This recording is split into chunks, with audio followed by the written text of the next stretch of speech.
Hi there, SOA participants. Do you see this?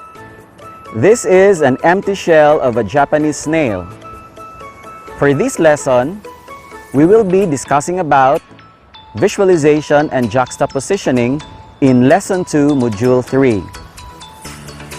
This shell will be used as our model for my demonstration in the studio.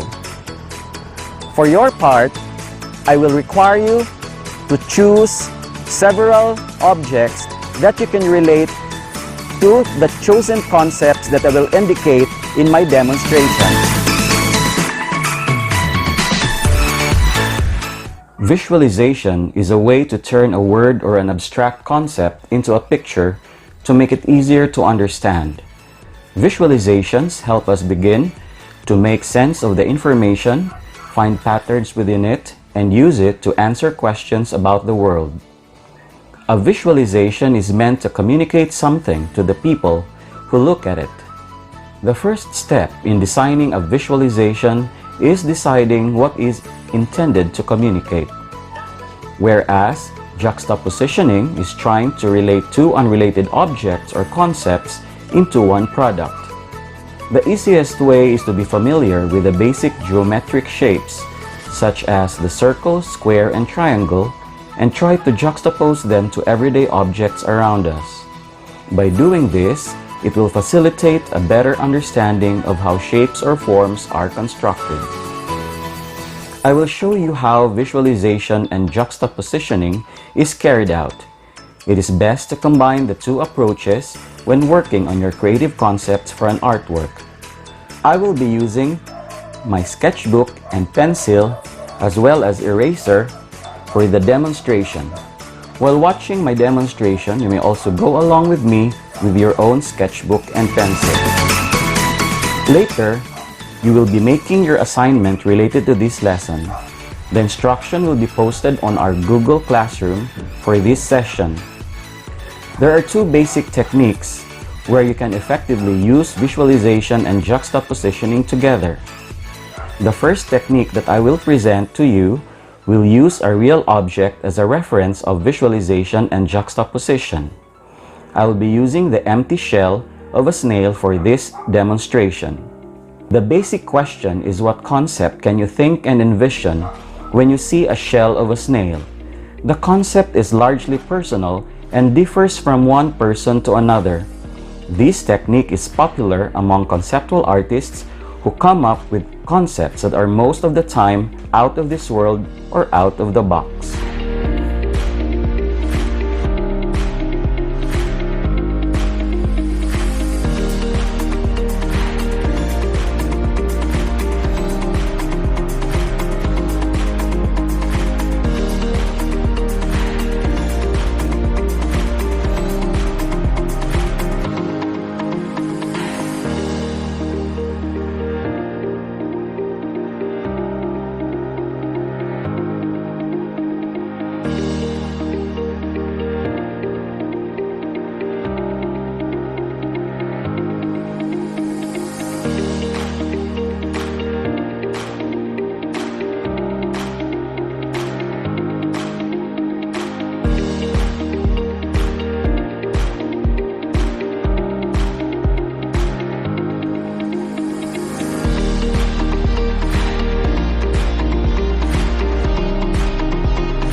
The second technique is using a word or words as a concept to visualize and juxtapose. I will use the word love.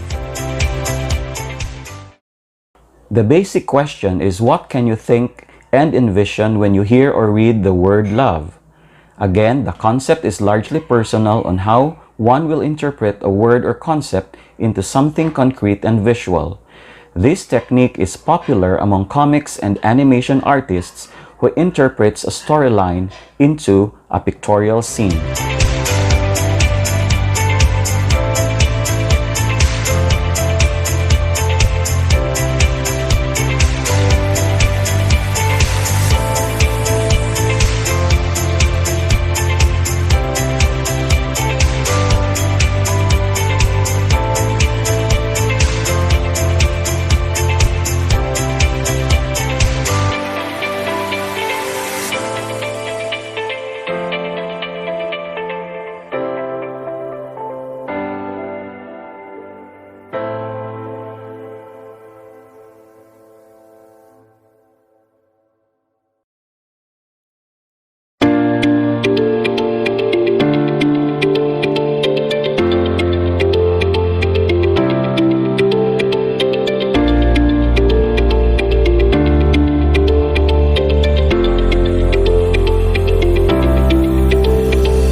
Now that you have seen how visualization and juxtapositioning is carried out using two techniques, you may now proceed to make your own assignment. Please share the photos and videos of your artworks on our FB group using the hashtag SOA Visual Arts. See you again on our next lesson. Bye for now!